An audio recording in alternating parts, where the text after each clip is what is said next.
안녕하십니까. 홋카이도 대학의 현무암이라고 합니다.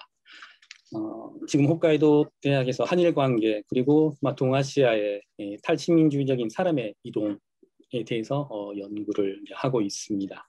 그러면 저도 PPT를 공유하면서 말씀드리도록 하겠습니다.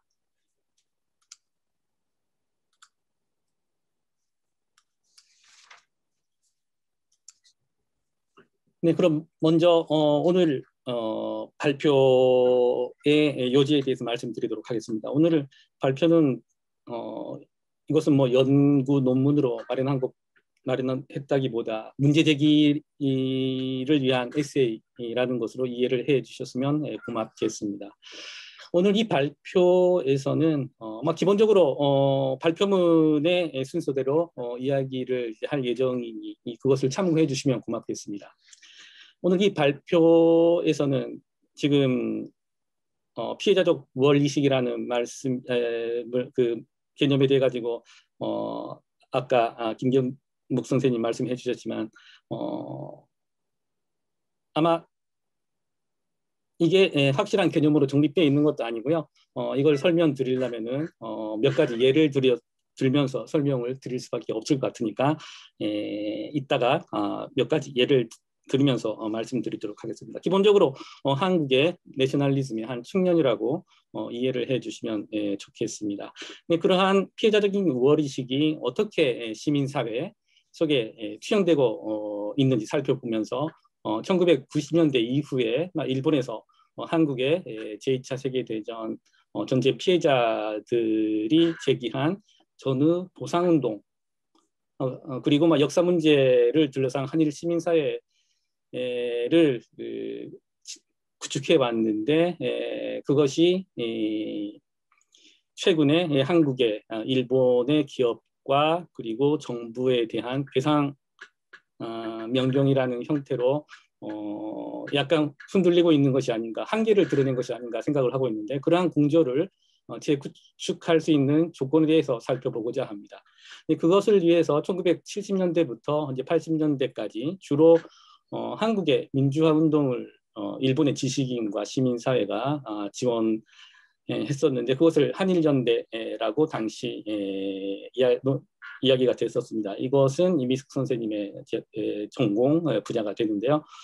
그러한 한일연대를 21세기 지금의 한일 관계를 돌파하는 데 있어 가지고도 사용할 수 있지 않을까라는 생각을 가지고 있고 그러한 개념으로 재생하는 것이 유효하다는 것을 현실적인 문제를 들면서 말씀드리도록 하겠습니다. 피해자적인 우월의식에 대해 말씀드리기 전에 먼저 한일 연대 포럼을 김경묵 선생님하고 이미숙 선생님하고 추진을 해왔는데 그것에 대해 가지고 간단히 이제 소개를 드리는 게 좋을 것 같습니다. 여러분들 아시다시피 요즘 최악의 한일 관계라고 이야기된 지도 이제 10년이 지나고 있는데요. 1965년에 한일 국교 정상화한 것이 지금까지의 한일 관계 토대가 된 것은 말할 것도 없고 그것이 한국의 경제 발전에 역할을 한 것도 사실입니다. 그런데 1990년대 이후에 냉전 구조 속에서 동결되었던 일본의 전후 보상 문제가 대두하면서 한일 관계가 흔들리기 시작하고 그것을 둘러싼 대립이 지금까지 이어지고 있는 것이 아닌가. 그렇다고 해서 단지 65년 체제라는 것을 폐기하는 것만으로는 한일 관계가 경제 보복전으로 치달아나가면서 아마 파국을 면할 수는 없을 것입니다. 65년 체제를 대체하는 한일 관계의 새로운 틀을 만들어낼 필요성이 있다고 하는 것은 아마 여러분들도 느끼고 있으리라 생각이 됩니다. 애초에 제2차 세계대전 후에 한일 관계라는 것이 65년 체제에 전면적으로 의존하는 것은 아니었다고 봅니다. 오히려 그러한 65년 체제에 도전을 하면서 구축해온 시민사회의 성과도 적지 않은 것으로 보고 있습니다. 한국의 민주화 운동이나 그리고 최근의 역사 문제의 진상 규명을 지원하는 일본의 시민운동도 한일연대의 한 전면이라 할 수 있겠습니다.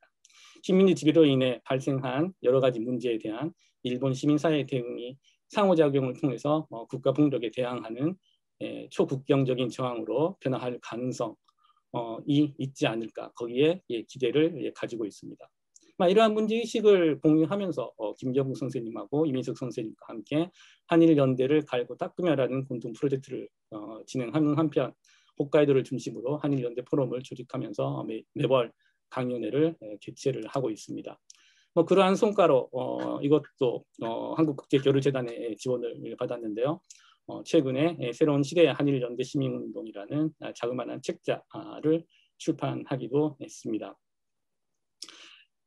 그런데 한일연대라는 것이 1970년대, 80년대까지는 많이 거론이 됐는데 한국 정치가 민주체제로 이행을 하면서 과거의 것으로 인식하게 돼가지고 최근에는 거의 사후가 되지 않았는가 그렇게 생각을 합니다.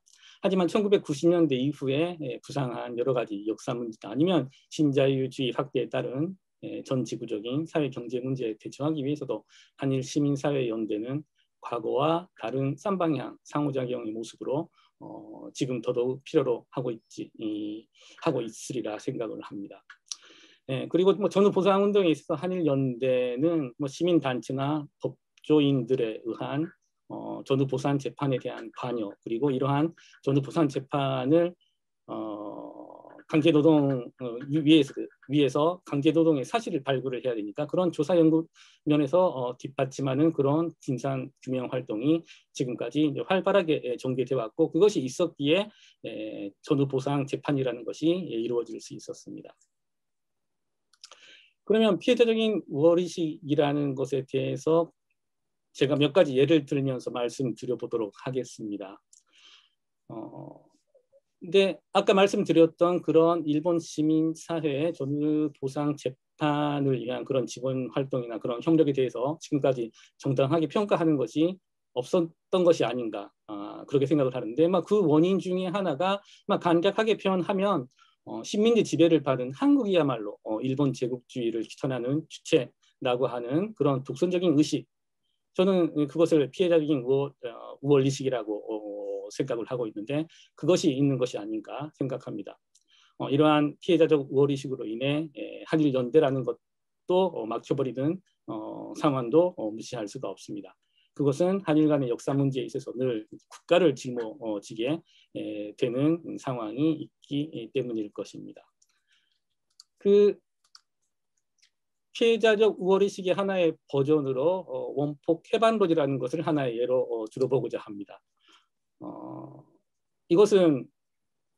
이것도 제가 만든 말이긴 하지만 이것은 히로시마 나가사키에 대한 원자폭탄 투하로 한반도가 해반된 것으로 인식하고 원폭 피해에 대해서 마주하는 것을 회피하는 그런 자세라고 할 수 있을지도 모르겠습니다. 아마 이것을 제가 왜 이런 원폭 해반론이라는 것을 생각하게 됐는가 하면 제가 1910년 이후에 한국과 중국, 일본의 방송인들이 참가하는 포럼에 참가를 한 적이 있었는데 그게 매년 이루어지는 포럼입니다. 서로 각자의 프로그램을 시청하면서 비평하면서 교류하는 자리인데요. 그런데 일본 측에서 원폭 피해를 소재로 한 프로그램을 출품하자 한국 측에서 그것이 일본의 피해자성만 강조하고 가해자성을 외면하고 있다는 그런 비판을 한 것을 종종 목격할 수 있었습니다. 하나의 프로그램 예로 이런 모토마치 아파트라는 프로그램이 있는데요. 이것은 2013년에 NHK 히로시마 방송국에서 제작한 드라마입니다. 비단 이 작품뿐 아니라 전쟁을 테마로 한 프로그램에 대해서는 늘 이러한 문제 제기가 있었습니다. 일본이 가해자성을 제쳐둔 채 피해자성을 강조하는 것은 용납이 안 된다라는 그런 느낌이 들었습니다. 또 다른 예를 들어보도록 하겠습니다. 여러분들 보신 분들도 있으리라 생각됩니다만 2018년에 개봉된 한국 영화 헛스토리라는 영화죠. 이것도 피해자적 우월의식을 잘 드러내고 있지 않는가 그렇게 생각을 하고 있습니다. 이 영화는 부산의 일본군 위안부 및 그리고 여자 근로정신대에 동원된 10명이 일본 정부의 사죄와 배상을 요구해가지고 야마구치 지방법원에 시모노세키 지부에 제소한 이른바 관부재판이라고 하는 그런 재판인데요. 그것을 소재로 한 영화인데 여러분들 이 밑부분을 보시면 이 영화의 선전 문구가 일본을 발칵 뒤집은 관부 재판의 실화, 우리는 국가대표였다라고 되어 있는데, 저는 이 관부 재판이라는 것은 한국과 일본 시민의 연대 이야기가 아닌가라고 생각을 하고 있었는데, 이 영화에서는 그것을 국가대표의 이야기로 만들어 버린 것이 아닌가, 그렇게 이제 보고 있습니다. 네, 이것은 제가 말씀드리는 건 아니고요.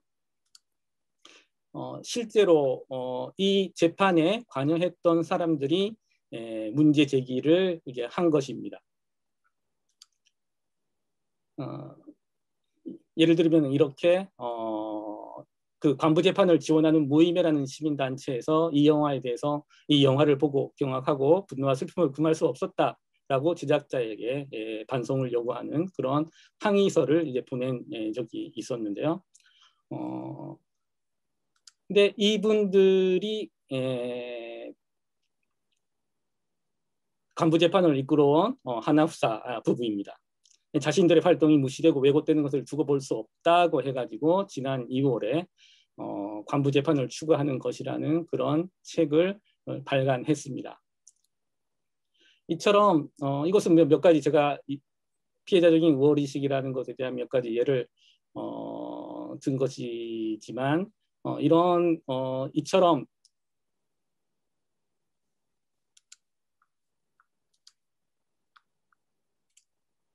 최근에 이런 신문 보도 아니면 방송을 보신 분들이 있을지 모르겠습니다. 최근에 한국 교과서에 처음으로 실린 일본 시민단체라는 뉴스 기사가 있었습니다. KBS에서도 방송이 됐는데 아마 광주 지역에서만 방송된 것이 아닌가 생각을 하고 있습니다. 이것은 한국 교과서 8종 가운데 세종이 한국과 일본 사이의 역사 화해를 위해 노력하는 일본 시민단체 활동이 처음으로 한국 교과서에 실리게 되었다는 그런 내용인데요. 이것을 보더라도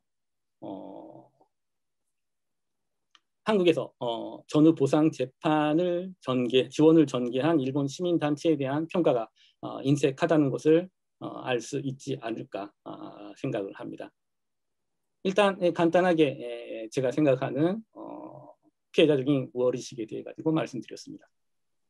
네, 감사합니다. 그럼 이어서 전후보상운동의 한계와 정의의 분단이라는 원고에 있는 부분도 보충해서 이어서 발표해 주셨으면 좋겠습니다. 예.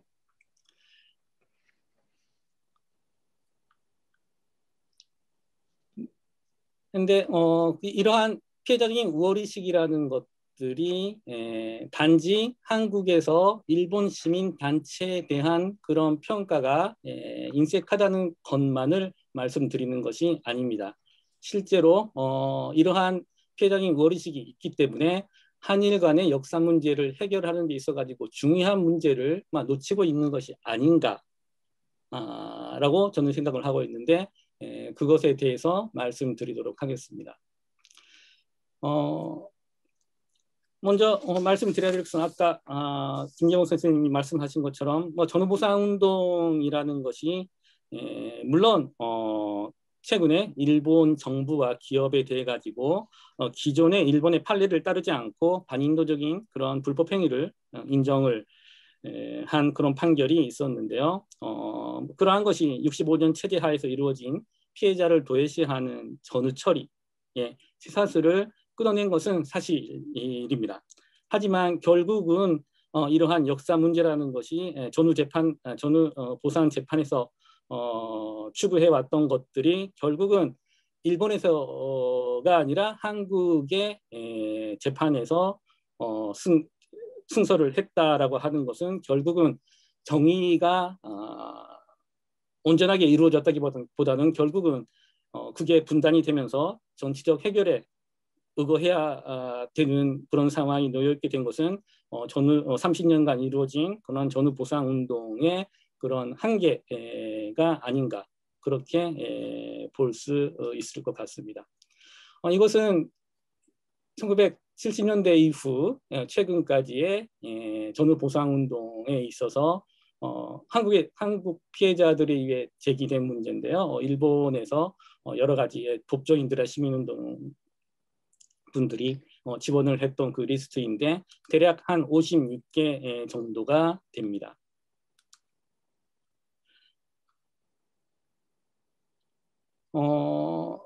그런데 이 1990년대 이후에 그 전후 보상 운동을 통해 가지고 뭐 일본에서는 갖가지 전후 책임의 과제가 막 부상을 하게 되고 피해자의 목소리 일본 시민이 연대를 함으로써 전쟁 수행에는 뭐 책임이 따르고 뭐 그 피해는 막 보상받지 않으면 안 된다는 인식이 일본에도 이제 공유돼 가게 되는 것인데 물론 이전에도 일본에서 이러한 피해에 대한 재판이 있긴 있었지만 90년대 이후에 아시아 각국의 전후 보상 요구에 자극을 받아가지고 일본에서도 정쟁 피해자들이 적극적으로 목소리를 내기 시작합니다. 여기 나와 있는 것처럼 중국 장빌고아라든지 아니면 히로시마 나가사키 피폭자, 그리고 도쿄 오사카 대공수 피해자, 오키나와 전 피해자, 그리고 시베리아 억류자, 그리고 남양제도 정투 생존 피해자 등이 이제 2000년대 이후에 일본국의 사죄와 배상을 요구하는 그런 소송을 제기했는데 이러한 소송들도 1990년대 이후에 전후 보상 운동과 연결되어 있는 것은 물론입니다. 그런데 이러한 일본인의 전쟁 피해에 대한 국가배상 청구 소송은 한국처럼 최종적으로 한국의 전쟁 피해자의 제소처럼 최종적으로는 모두 원고 패소로 끝나게 됩니다. 이들 판결은 국가와 기업의 가해 행위나 원고의 피해 사실에 대해서 인정은 했지만 대부분의 경우 일본 정부가 국가와 특별한 관계가 있는 자만을 보상 대상으로 하고 구제하는 자, 구진이죠. 구제하지 않는 자, 민간인이 됩니다. 를 구분하는 이른바 전쟁 피해 수인론에 의해 가로막혀 버렸습니다. 전쟁 피해 수인론, 수인이라는 말은 한국에서 잘 안 쓰기 때문에 수인은 뭐 감수나 아니면 감내라고 표현을 해도 될 것 같아서 여기서는 전쟁 피해 감수론이라고 부르기로 하겠습니다. 뭐 한국 위안부 피해자 그리고 여자 근로정신대 피해자들의 대표적인 재판인 아시아 태평양 전쟁 한국인 피해자 보상 청구의 하급심 판결에서 볼 수 있듯이 사실은 한국의 강제동원 피해자들에 의한 전후 보상 재판에서도 원고의 주장을 기각하는 근거가 되는 것이 바로 이 전쟁 피해 감수론입니다. 즉 일본 제국 식민으로 정치 동원한 것은 일본이든지 조선이든지 그리고 대만 사람이든지 다를 바가 없었고 그것을 일본 사람들은 감내하고 있는데 형평성을 고려하면 그 제국 일본 식민으로서의 한국인도 똑같이 국가보상의 대상이 될 수 없다라는 그런 감수론의 인식이 깔려 있는 것입니다. 이처럼 한국과 일본의 전쟁 피해자는 모두가 전쟁 피해 감수론이 적용되고 있는 것인데 사실은 지금까지 한일 청구 협정에 의해 개인 청구권이 소멸되었다는 그 논리가 돌출돼 가지고 그 부분에 초점이 맞춰버려 있기 때문에 한국인 전쟁 피해자에게도 감수론이 적용되고 있는 상황이 보이지 않게 되어 있다는 것입니다. 즉 바꿔 말하면 개인 청구권 소멸론은 감수론을 은폐하는 수단이라고 할 수 있겠습니다. 그런데 실제로 전후 보상 재판의 판결문을 면밀히 살펴보게 되면 한일 청구권 협정이 판결에 있어서 결정적인 요소가 아님을 알 수 있습니다. 그 중에는 별개의 기업론, 즉 일본 제국 시대의 기업하고 현재 기업은 별개 기업이다라는 그런 별개 기업론이 적용돼 가지고 한일 청구권 협정에 대해서는 판단조차 하지 않는 그런 재판도 많습니다. 그리고 이 별개 기업론 이상으로 많은 재판에서 공통으로 적용되는 것이 전쟁 피해 감수론이라는 것입니다. 이 감수론이라는 것은 1990년대 이후 그 식민지 출신자의 전후 보상 재판에서도 적용이 됐는데 이 감수론 또한 한일 청구권 협정의 부당성에 대한 원고의 주장을 기각하는 근거가 되기도 합니다. 예를 들면 2007년에 있었던 제기된 후지코시 제2차 소송이라고 있는데 그 소송에서는 감수론을 판례로 해가지고 한일 청구권 협정은 헌법 위반에 해당되지 않는다라고 지적을 했습니다. 이처럼 전후 보상 운동에 있어서도 청구권 소멸의 논리를 만일에 넘어선다고 하더라도 여전히 감수론이라고 하는 또 다른 논리가 거기에서 가로막고 있다는 것입니다. 만일 일제식민지 시기에 제국 식민이었던 한국인에게 사죄와 보상을 하게 된다면 자국민에게 인내를 강요하는 감수론은 더 이상 설 자리가 없어지게 됩니다. 그것은 지금까지 일본 국내에서 원법 피해자나 공수 피해자 그리고 중국 귀국자에 대한 사죄와 보상을 회피해온 논리가 허물어지는 것을 의미합니다. 한국인 강제동원 피해자 이후에 만일에 감수론이 무너지게 된다면 국내 조치와 형평성을 잃게 돼가지고 더욱 커다란 보상 문제에 일본 정부를 직면하게 되는 것입니다. 이것이 일본 정부가 가장 두려워하는 시나리오인 것입니다. 이처럼 한국과 일본의 전쟁 피해자는 감수론으로 긴밀하게 연결되어 있습니다. 감수론이라는 국가 우선주의를 타파하는 것이 일본은 물론 한국의 전쟁 피해자에게도 필요하다고 봅니다. 그리고 감수론을 타파하기 위해서는 한국과 일본의 전쟁 피해자가 연대하는 것이 바람직하고 그것이 가능하리라 생각을 합니다. 그러기 위해서는 일본에서도 보편성을 획득한 그런 피해자 인식이라는 것을 당당히 주장을 할 수 있어야 되는데 하지만 그러한 목소리는 지금 한국에서 받아들일 준비가 되어 있지 않는 것 같습니다. 그렇다면 감수론을 극복하는 이제 초국경적인 연대를 위해서도 한국도 일본과의 관계에 있어서 피해자적인 우월 의식에서 벗어나서 보편적인 인권 지각을 가지고 원법 피해자 등 일본의 전쟁 피해자들의 고통에 공감을 하는 것이 필요하다고 봅니다. 한일연대가 한반도뿐만 아니라 일본의 전쟁 피해에 대한 공감으로까지 나아가고 그리고 가해와 피해로 양분할 수 없는 전쟁 피해자의 다면성 그리고 정한성을 마주하는 것으로 가능한 감수론에 대응하는 그런 방향성을 제시하고 그리고 한일 양국의 시민사회가 서로의 피해자 인식에 대한 공감을 가지고 감수론을 타파하는 공동과제에 만일에 도전할 수 있다면 그것이 65년 체제와 다른 앞으로의 한일 관계의 토대가 될 것이라고 생각을 합니다. 이처럼 한 피해자적인 우월의식을 탈피해야 되는 그런 필요성이라는 것이 단지 일본의 시민사회의 지금까지의 역할에 대해 가지고 평가를 하는 그런 문제 차원에서뿐 아니라 이처럼 현재 한일 관계의 가장 큰 문제가 되고 있는 역사 문제 그리고 전쟁 피해 보상 문제를 해결하는 데 있어서도 아마 중요한 역할을 할 것으로 생각이 되기 때문에 이러한 현실적인 문제에 있어서도 피해자적인 우월의식이라는 것에 대해 가지고 벗어날 수 있는 그런 논의들이 필요하다고 생각됩니다. 이상입니다. 네, 감사합니다. 현만 선생님 시간도 엄수를 해주셨습니다. 지금 이어서 김태식 선생님 토론으로 들어가고 싶습니다. 근데 한번 다시 일본에 계시지 않으신 분들을 위해서 확인할 필요가 있는 게 이제 피해자 우월 의식이라는 한국에 계신 분들에게 있어서는 다소 생소한 표현이 나왔고 또 전쟁 피해 인수론, 수인론 또는 감수론이라는 그러한 새로운 일본 내에 있어서의 그 규범이라 그래야 될까요? 레짐이라 그래야 될까요? 그러한 키워드가 나왔습니다. 어떻게 보면은 한일 시민연대가 한국과 일본의 국가의 논리가 아닌 공통의 시민사회의 논리로 가야 되는 부분에 있어서 한국 사회가 연대의 의미를 다소 가볍게 평가를 하고 있지 않은가라는 문제의식으로도 들렸고요. 또 경우에 따라서는 그런 전쟁 피해 감수론의 논리의 비논리성을 타파할 수 있다 그러면은 한국 쪽에서는 시민운동이든 전후보상운동에 새로운 물꼬를 틀 수 있지 않을까.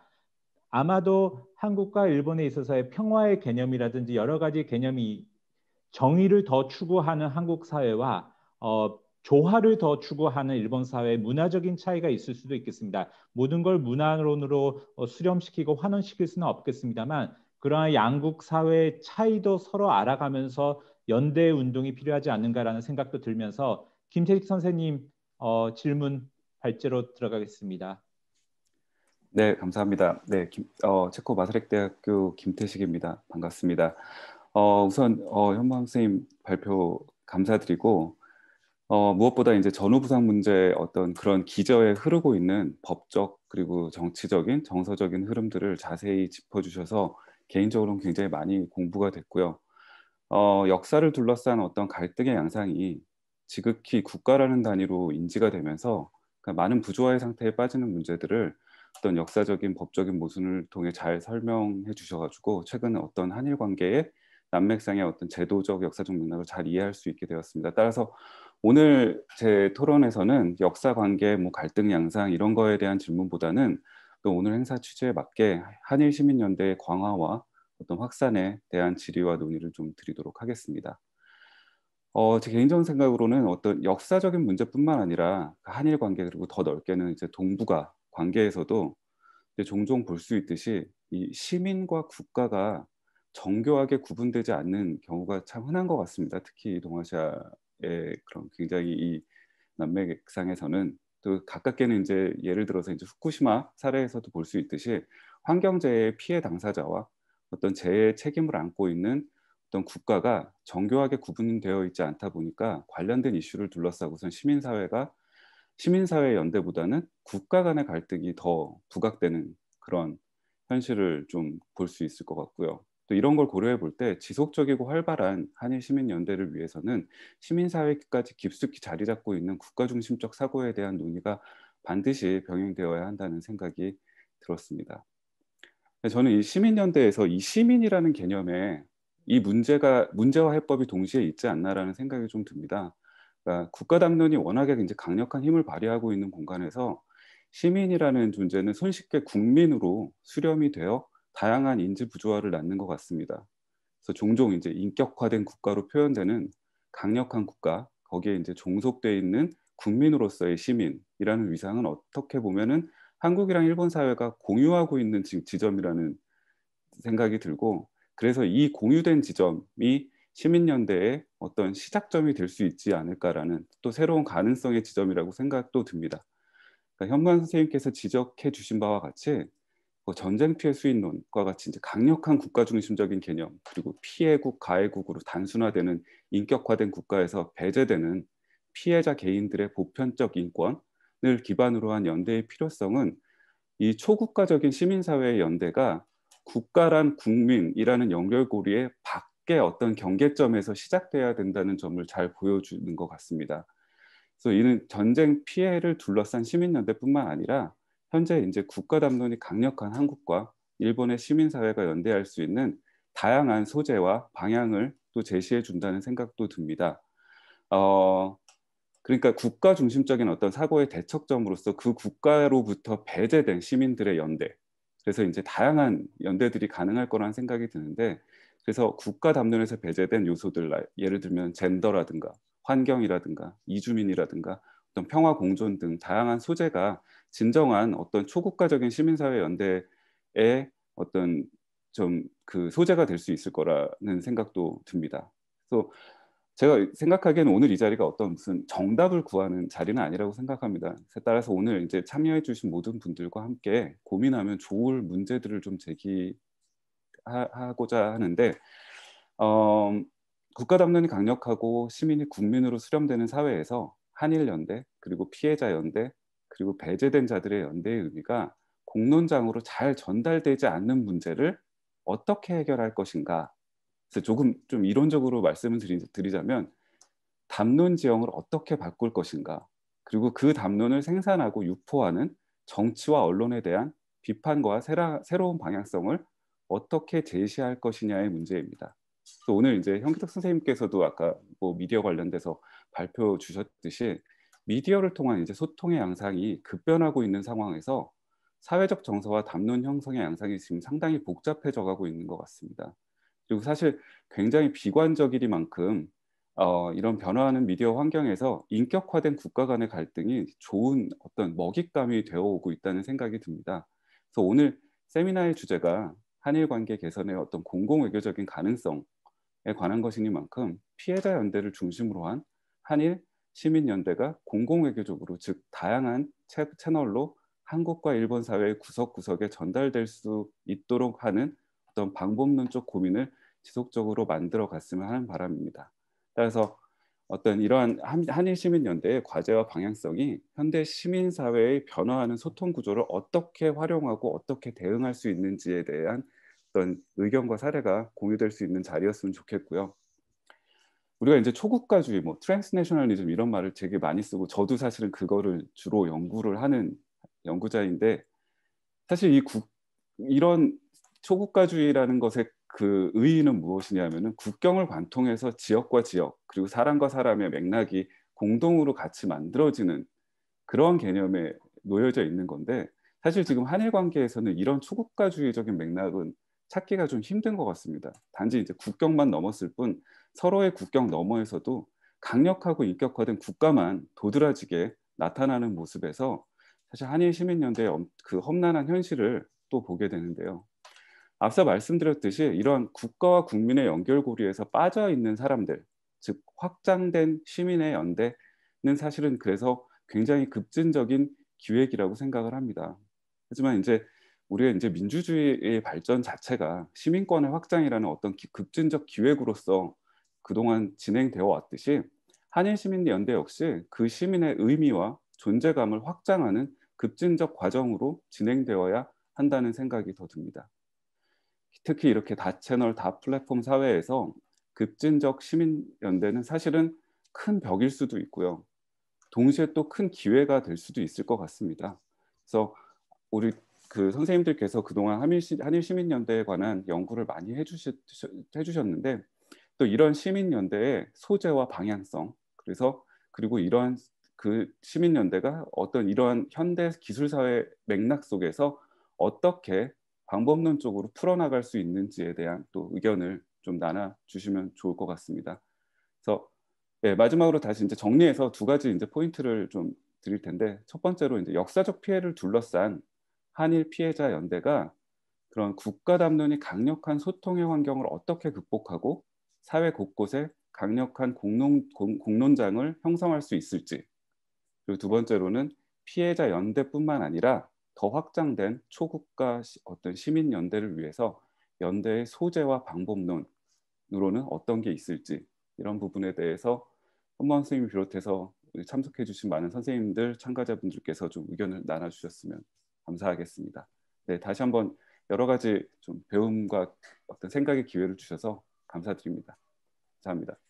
네, 김태식 선생님 감사드립니다. 그러면은 현무암 교수님께서 짧게 이 포인트에 대해서 응답해 주시고요. 종합적으로 다시 저희들 토론을 전개하고자 합니다. 네, 짧게 말씀드리도록 하겠습니다. 라고 말씀드렸지만 사실 뭐 지기해 주신 문제가 뭐 제가 금방 여기서 뭔가 답변을 드릴 수 있는 그런 것은 아닌 것 같고요. 앞으로 이러한 논의를 계속해 나가면서 찾아나가야 되는 그러한 과제라고 생각을 하기 때문에 제가 뭐 지금 뭔가 제시할 수 있는 그런 것은 별로 없는 것 같습니다. 네, 다만 마지막에 그 역사적 피해를 둘러싼 한일 피해자 연대가 국가 담론이 강력한 소통의 환경을 어떻게 극복하고 사회 곳곳에 그런 공론장을 만들어 나가야 되는가 라는 그런 문제에 대해서 아마도 오늘 제가 말씀드린 것은 뭐 한일 간의 시민의 사회 연대라는 말은 물론 지금까지 많이 있어 왔던 것이 아닌가 그렇게 생각을 합니다. 시민사회 혹은 시민운동의 그런 영역에서도 지금까지 그러한 논의들이 많이 이루어져 온 것이 아닌가라는 생각이 드는데 다만 지금까지의 그러한 논의들이 이산적인 그런 논의로 막 흘러나가면서 현실적인 문제를 해결하는 데 있어 가지고 뭔가 대안이라든지 방법론을 제시 못해왔던 것이 아닌가 그렇게 생각을 합니다.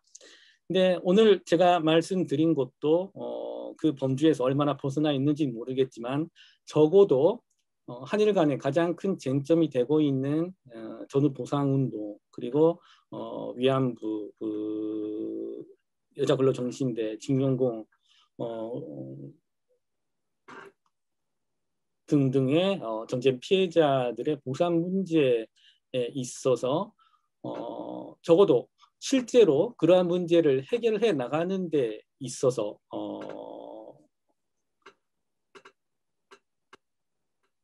한일 청구권 문제라는 것을 넘어서더라도 전쟁 피해 수익론이라는 또 하나의 커다란 벽이 있고, 그 벽은 일본의 전쟁 피해자만이 아니라 한국의 전쟁 피해자들도 같이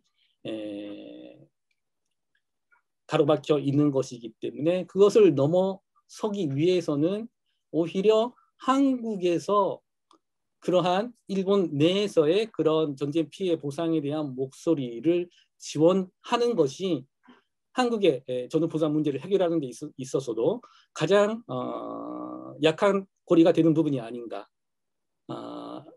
라고 생각했을 때, 아마 이 부분이 가장 한일 연대에 현실적으로 뭔가 대안이 되고 현실적인 그 힘을 발휘할 수 있는 그 부분이 아닌가, 그렇게 생각을 하고 있고요.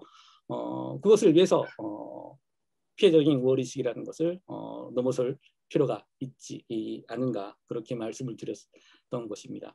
근데 아까 김경묵 선생님하고 이미숙 선생님이랑 같이 만든 그 자그마한 책자지만, 그것을 이제 여러 사람들한테 이제 보냈는데, 일본인인데요.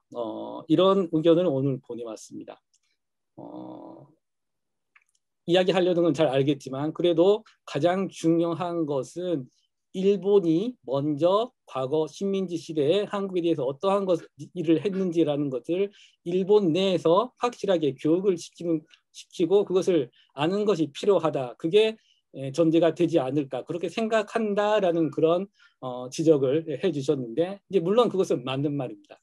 하지만 과연 그게 지금까지 현실적으로 어떤 식으로 이루어지고 왔는가라고 생각했을 때, 그리고 그런 것들이 있다고 하더라도 그것은 일본 쪽에서 필요한 것이고, 한국은 한국 내에서도 그러한 필요한 그런 지점들이 있는 것이 아닌가라고 생각했기 때문에 일부러 피해자적인 우월의식이라는 그런 개념을 이제 활용하면서 좀 도발적인 그런 문제 제기이긴 했지만, 오늘 여러분들과 같이 논의를 할 수 있으면 좋겠습니다.